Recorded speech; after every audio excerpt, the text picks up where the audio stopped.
నిజామాబాద్ వేదికగా fee reimbursement పైన జరిగిన బీజేపీ రణబేరి సభలో ఎంపీ ధర్మపురి అరవింద్ సీఎం రేవంత్ రెడ్డి పైన ఘాటిన విమర్శలు చేశారు.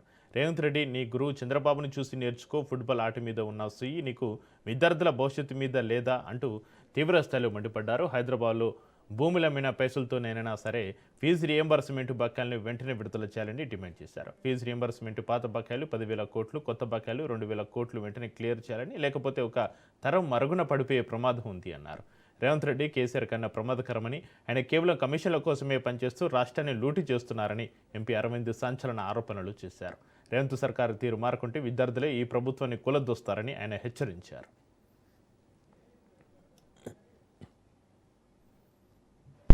ఏ రకంగా పుట్టింది, ఏ రకంగా ఆనాటి ముఖ్యమంత్రి రాజశేఖర రెడ్డిని ఇందూరు గడ్డ ఒప్పించింది, ఇందూరు గడ్డపై నుంచి వచ్చిన ఐడియా ఇది.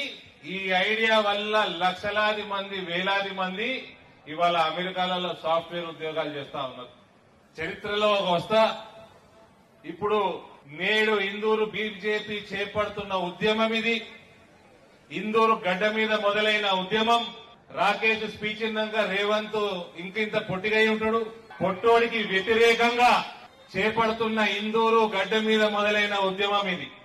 గత కొద్ది రోజులుగా రాష్ట్ర ఏబీవీపీ అఖిల భారత విద్యార్థి పరిషత్ చేపడుతున్న ఉద్యమం ఇది.